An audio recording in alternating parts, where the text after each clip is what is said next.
This video is about the thought and philosophy of the most significant French writer since Céline. I am talking, of course, about Michel Houellebecq. Houellebecq's books present a scathing critique of our current way of living. They convey a deep sense of despair over what he considers the absurdity of modern life. In order to understand this despair, we must turn to one of Houellebecq's greatest influences, namely the German philosopher Arthur Schopenhauer.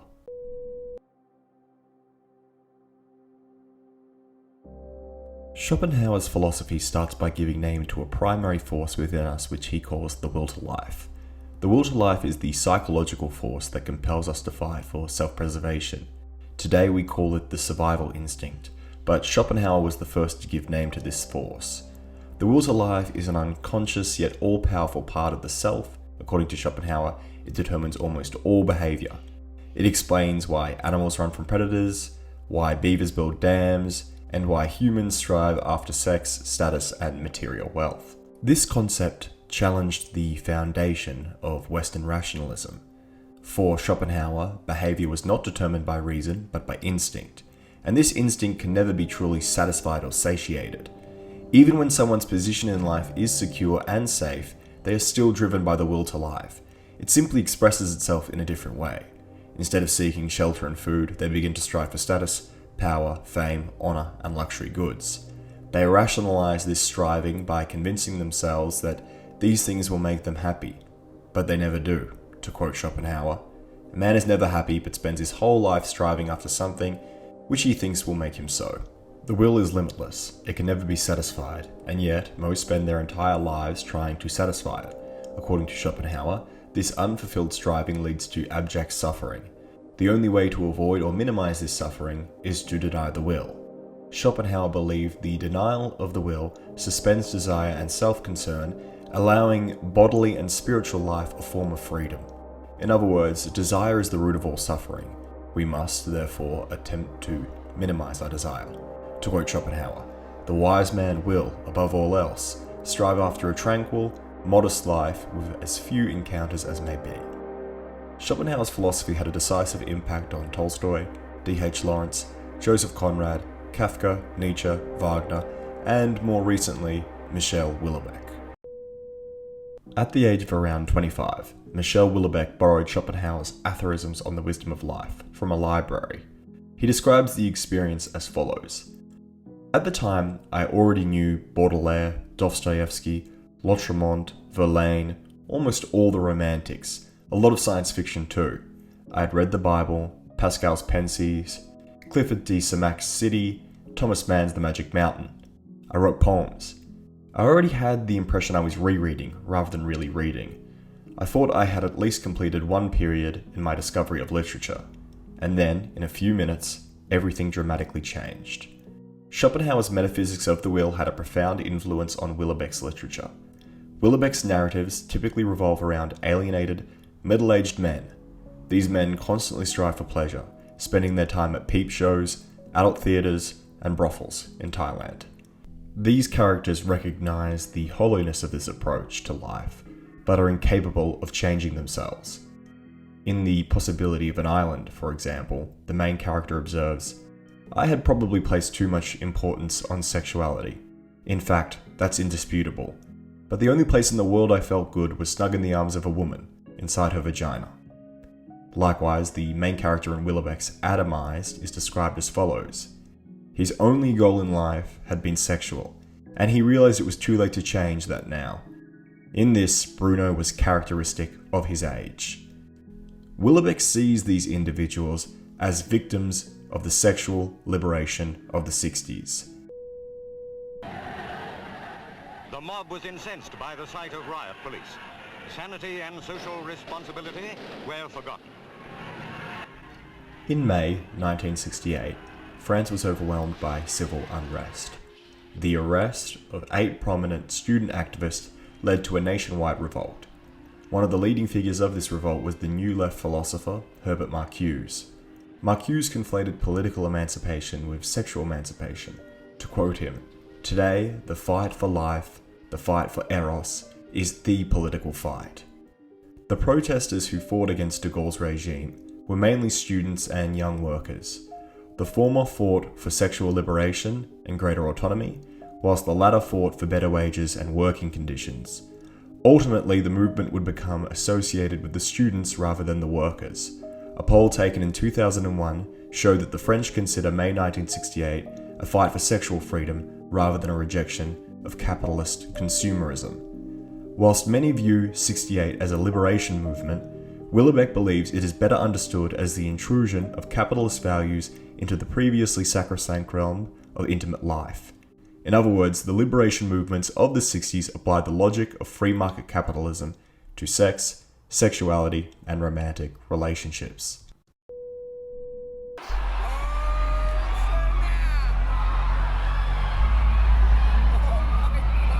I'm going to break down how you calculate and maximize your sexual market value. Bumble reports 1 in 3 daters on their app are placing bigger emphasis on finding a partner heading into the holiday season. And the Match app alone saw a 40% increase in engagement since March. The market now colonizes and commodifies every aspect of our lives. Indeed, dating has become a marketplace in which single people shop until they find the one. This marketplace, like the economic one, is characterized by extreme inequality. To quote Houellebecq, just like unrestrained economic liberalism, and for similar reasons, sexual liberalism produces phenomena of absolute pauperization. Some men make love every day, others 5 or 6 times in their life, or never. It's what is known as the law of the market. In a totally liberal sexual system, certain people have a varied and exciting erotic life. Others are reduced to masturbation and solitude. Economic liberalism is an extension of the domain of struggle. Its extensions to all ages and all classes of society. Sexual liberalism is likewise an extension of the domain of struggle. Its extension to all ages and all classes of society. The market also commodifies sex in order to sell products, and people commodify themselves in order to get money and attention. As a consequence, Western culture has become intensely sexualized and pornified. This intense sexualization and pornification exponentially increases human desire. It leads to the constant stoking of the sex drive. The opportunities to actually satisfy this sex drive have, however, decreased for the vast majority of people. As Houellebecq said, sexual liberalism, like economic liberalism, leads to inequality. Some men make love every day, others 5 or 6 times in their life. The modern subject is, therefore, more sex-orientated than ever before, while simultaneously having less sex. This leads to almost intolerable frustration. Houellebecq explores this frustration in his novel, Atomized. The main character, Bruno, is in a constant state of arousal. He is not, however, able to ever satisfy this arousal. Houellebecq describes his frustration as follows. Girls wore short, flimsy dresses which stuck to their bodies with sweat. He walked around all day, his eyes popping out with lust. He had a permanent hard-on. He felt as though what was between his legs was a piece of oozing, putrefying meat devoured by worms. He started visiting sex shops and peep shows, which served only to aggravate his sufferings. Sex shops, peep shows, and pornography manufacture a seemingly limitless number of desires. But reality cannot live up to these desires. Thus, the libido becomes frustrated. In this, pornography is paradigmatic of the Western instinctual structure. Like advertising, it constantly manufactures new desires. According to Houellebecq, this leads to aimless striving, dissatisfaction, disappointment, and boredom. For both Houellebecq and Schopenhauer, sex is one of nature's cruel tricks. Whether human or non-human, living organisms are essentially driven by an overpowering sex drive into endless striving. Like Schopenhauer and the Buddhists, Houellebecq believes that we minimize suffering by minimizing this striving. To quote him, "I don't like desire or movement. It's not that I don't like them. Actually, I wish they would disappear. My disgust with desire comes from the fact that deep down, I am with the utopians, people who think that the movement of history must conclude in an absence of movement." Houellebecq's view of desire informs his critique of sexual liberation. To quote him again, "It's true, I'm openly insulting to the 68 generation, and the 20th century in general. I think the only viable solution is Buddhism. which has always been hostile towards desire. It aims for suppression of desire through asceticism. Libidinal capitalism provokes desire rather than suppressing it. In so doing, it condemns people to a life of aimless striving and frustration. Houellebecq believes one can either participate in this aimless striving or reject it. In other words, they can join in or withdraw, become a hedonist or an ascetic. Many characters in Houellebecq's novels jump between these two positions. This is perhaps best captured by the main character in Houellebecq's Submission, Francis.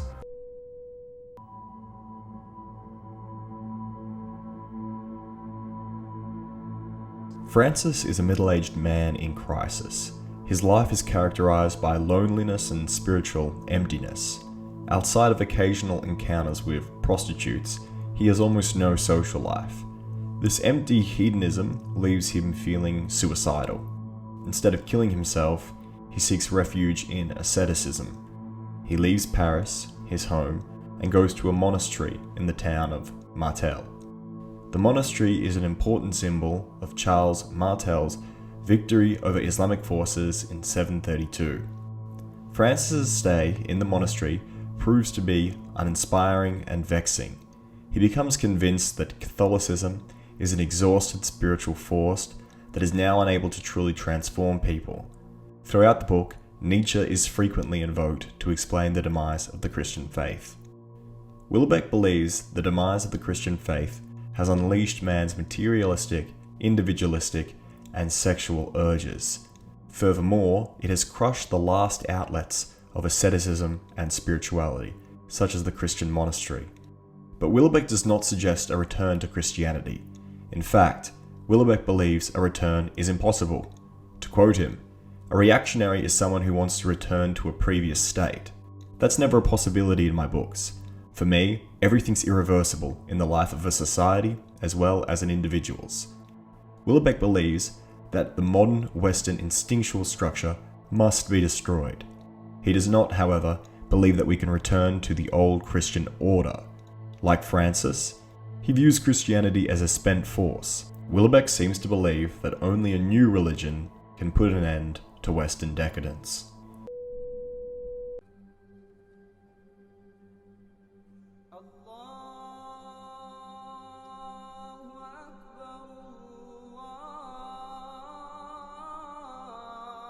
In Submission, Islam is portrayed as a religion of strong-willed men capable of crushing European decadence. Christianity, by contrast, is depicted as an effete and effeminate religion that has become incapable of asserting itself. In the novel, France's secular culture collapses and is superseded by Islam. Far from being dystopian, Houellebecq depicts this event as a way out of the spiritual crisis faced by Europeans. It provides them with an exit from the hedonic treadmill they have been running on since '68. In the new France, submission, rather than emancipation, begins to permeate all layers of life. People must submit to Islamic law, which means they must submit to modesty and chastity. Instead of frustrating desire, as might be expected, this submission minimizes it. Modesty in dress and the banning of pornography minimize desire and, in so doing, frustration. An alternative solution to the modern Western instinctual structure is proposed in Houellebecq's novel, The Possibility of an Island. The Possibility of an Island takes place 2,000 years in the future. Genetic engineering has created a new human called neo-humans. This techno-scientific breakthrough was brought about by the Elamites, a fictitious global cult who believe in a UFO religion. This cult regarded humans as an inherently flawed species, destined to abject suffering because of their unquenchable desires. They see genetic engineering as a way of overcoming this condition. The neo-humans they create no longer experience the violent emotions and contradictory desires of old humanity. They are described as follows. Men consider us happy. It is certainly true that we have succeeded in overcoming the forces of egotism, cruelty, and anger, which they could not. We live very different lives. Science and art are still a part of our society, but without the stimulus of personal vanity, the pursuit of truth and beauty has taken on a less urgent aspect. To humans of the old species, our world seems a paradise. We have even been known to refer to ourselves, with a certain humour, by the name they so long dreamed of, gods.